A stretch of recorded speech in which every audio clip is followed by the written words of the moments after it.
Most people would think like my favorite read would be like, like one of these. If you're like familiar with my channel, you probably know like no, that's probably not what Dean's favorite read is going to be this year. Is like some big theology book. Honestly, I haven't really had the time for it this year. But my favorite read is actually this article from The Ringer. Now, if you know sports, you know what The Ringer is. And they talk about, all sports, but for me, I really am devoted to basketball. I love the NBA. I love the Raptors. I want the Sonics to come back so I can root for the Sonics again. But I love the NBA, and I listen to a lot of NBA podcasts. And one of my favorites is the Ringer's NBA podcast, where Jonathan Tjarks has been doing his thing for years. And I loved listening to the guy. And this was written in March. You know, yeah, I'm already. This is a hard one, and but it's so good. I probably don't have the link actually in the description, but if you come back later, or you could just Google "Does my son know you?" because this article went all over the place for good reason. But yeah, I love listening to the guy. He was a great NBA analyst, especially when it came to like draft stuff and young player development and all that kind of stuff that I find super interesting. Well, he had cancer, and he battled it, and he battled it, but they found out pretty late, and so he didn't have a lot of you know um, there just wasn't a very good chance of him being able to come on out to the other side of it, and he died a couple months ago from this cancer. But before he did, he wrote this article. Does my son know you? And I think every Christian should read this article. I really believe that. Um, like there are books. Your top 10 books of 2022. There are like you got all those kinds of lists, but I think if you're going to have a list about reading, I think really this should be at the top because this is what it looks like to live a Christian life and to be like a real example of what a Christian does, what a Christian believes to the world. Now, Jonathan Sharks, he probably would say that he wasn't like the most like outright with his faith, especially in it, like his writing. He's talking about NBA stuff. He's talking about X's and O's of like, how tall a player is and like all that kind of stuff. So like there's not a lot that you can be like, I'm going to fit the gospel into this. So like there's not a lot in his writing about that, but you can tell just in the way that he talked that he had faith. Um, and yeah, so he starts this with waiting for a PET scan is pretty boring. The nurse brings you down a long hallway with a bunch of rooms on each side. Each is just big enough to fit a chair and a sink. They all look the same except for the picture on the wall. I've seen a pond, a lake, and some mountains. You walk into a room, sit down, and get injected with dye. Then you have to wait an hour for it to go through your bloodstream. There's absolutely nothing to do. The doctors want as little brain activity as possible in order to get a better scan. You put your phone in a locker and there's no TV. You can't even bring anything to read. If you are, you get some sleep. If you are lucky, you get some sleep. Otherwise, you are left alone with your thoughts. I got scanned for the first time last April. That's when I found out I had cancer. I had been in and out of the hospital for 2 months. The doctors couldn't figure out what was wrong because what I had, E-wing like sarcoma with all this stuff, is so rare. Sarcomas are small tumors found in the bones and connective tissues of the body. They represent about 1% of new cancer cases in the United States each year among adults, and he goes on to give some of the stats. Um, And he goes on about what his experience with cancer was like, and things that he was wrestling with. Um, but then he starts talking about his son, and that's really like the focus of this article. So he said, like I said before, it leaves you with a lot of time to think. So as he's sitting there waiting for this stuff to go through his bloodstream, I usually end up thinking about my son. His name is Jackson. He was born in late March 2020, the week after Rudy Gobert tested positive for COVID-19. Um, yeah. So it's just so weird because that's like I have a son who was born right about that time. He's now almost 2, which is a really fun age. We communicate with him. He learns a new word almost every day. He's obsessed with cars. He stomps around the house with a toy car in each hand and rolls them on any surface he can find. He cries when we drive off a busy street and he can no longer see cars driving past. Sometimes we will be in his high chair and just start saying, ooh, the K's. It makes sense when you think about it. And he talks about how amazing, cars are. Um, and then he says, being a dad has been the greatest joy of my life. I was never someone who debated about whether or not to have a family. It's something that I wanted ever since I was a kid. I wanted what I didn't have. My dad was diagnosed with Parkinson's disease when I was 6. He talks about how he passed away, or at least, medically he kind of got really just he wasn't really there. He says he was no longer there. I was 12. That's the age when your parents go from authority figures to actual people. That never happened for me and my dad. We never got to know each other. What did he like doing? What were his experiences growing up? What were his goals in life? And there's the simpler stuff too. Now, do you tie a tie or grill a burger or fix a car? I had to figure out all of that on my own. But it looks like my son might have to do the same. Ah, man. It's just so good because he's talking about how much he loves his son.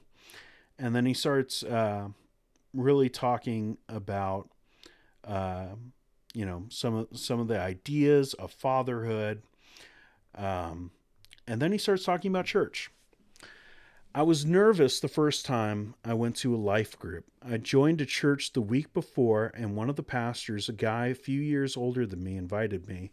It was a smaller group of people who met at his house every week.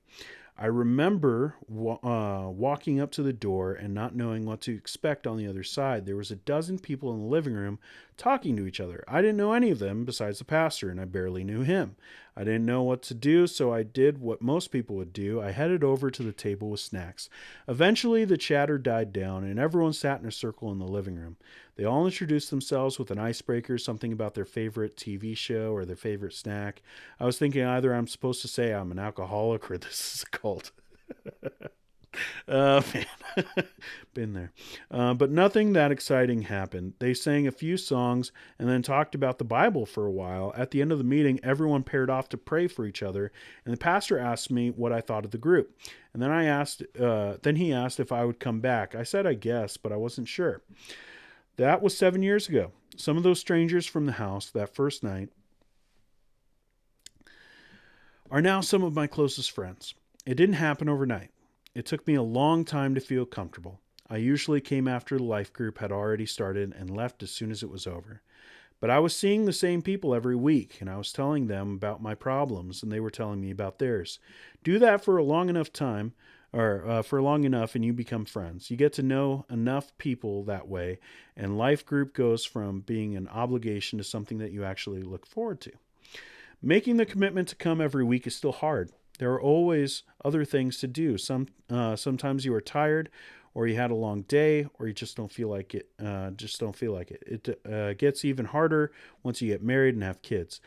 Nor are the people always easy to deal with. You may not have a lot in common. You may have to search for things to talk about. You have to be vulnerable with people, and they don't always respond how you would expect, and you certainly won't always agree with them on how they see the world. Isn't that true? The past 2 years hasn't been easy. Our life group met over Zoom for a while. People ask me whether I have to be more careful because of my condition in the pandemic, but it's really the opposite. I don't have the luxury of waiting for life to get back to normal. This might be the only time The only time that I have. I can't imagine not being in a life group at this point. Human beings aren't supposed to go through life as faces in a crowd. It's like the song from Cheers. Sometimes you want to go where everybody knows your name.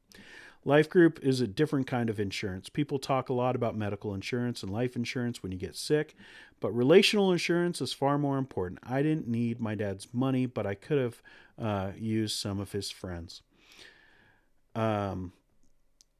Let me go a little bit further down. He starts talking about his faith a little bit more, and he talks about like Terrence Clark, which is a tragic story of a basketball player who was at Kentucky, and he was in a car accident like a week before the NBA draft or something like that. It was pretty close before the draft, maybe a month. I don't know. But he starts talking about that and how that was on his mind. There's a Bible passage from Jesus' brother that comes to mind. Now listen, you who say today or tomorrow we will go to this or that city, spend a year there, carry on business and make money. Why you do not even know what will happen tomorrow? What is your life? You are a mist that appears for a little while and then vanishes. So where does that leave us, the little mists? There are some things from the Bible that I've been learning over the past year. Religion that God our Father accepts as pure and faultless is this: to look after orphans and widows in their distress. Learn to do right, seek justice, defend the oppressed, take up the cause of the fatherless, plead the case of the widow. And you shall not mistreat any widow or fatherless child. There are hundreds of verses like that. I have already told some of my friends, when I see you in heaven, there's only one thing I'm going to ask.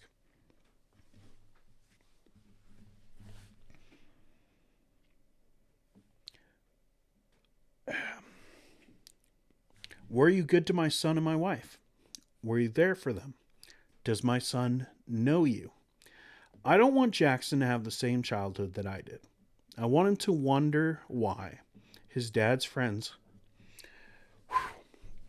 It's so good. Always come over and shoot hoops with him. Why they always invite him to their houses. Why there's so many of them at his games. I hope that he gets sick of them. One thing I've learned from this experience is that you can't worry about things that you can't control. I can't control what will happen to me. I don't know how long I will be there for my son. It wasn't very long.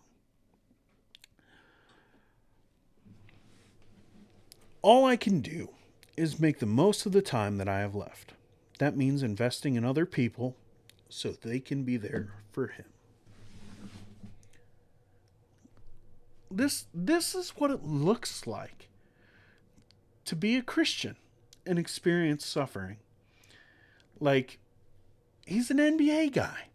He could have just stuck to the X's and O's and write out a few things that he's hopeful for in the future of the NBA, or talk about some of his favorite stories about the NBA. But I just love the Tjarks took the time to write this. And you know it's coming from a place of sincerity, because he's talking about this is what faith looks like, to care for people. And how he's so wanting the people in his life, whether they're Christians or not, to experience that for his son. And I am thankful that he had a following, because he did get, his widow did get a lot of support for the funeral and all of that. There was a GoFundMe. It was like $300,000. That just showed how many people cared about this guy. But I mean, more than that, this article will probably be his lasting legacy. And I think it's a legacy worth sharing. This guy, again, not a theologian, not a pastor, not a megachurch pastor, just a guy who wrote articles online about the NBA, and his closing minutes on this earth, he only had so much time. He decided that he wanted to write about what genuine faith looks like, and it looks like caring for other people. And I think he's right. Like, obviously, when he quotes scripture, like James 1:27, religion that God our Father accepts as pure and faultless as this, to look after orphans and widows in their distress. The life of a Christian is a life of love for others. Yes, in worshiping God and glorifying Him, but one of the ways that we show that we worship God is through our love for other people. And so, yes, like this article, it is my favorite thing that I have read all year long, and I think that it is well worth your time, like to read the whole thing, not just what I kind of skipped through, but go and read the whole thing. Well, tell MacArthur I'm busy. I got other stuff going on. Oh, hey, you made it through the whole video. That's awesome. If you really liked it, like you probably did because you watched the whole thing, why don't you hit the like button before you click on another video? I've got one just sitting right here. It was predestined. I'm a Calvinist, so it was predestined just for you.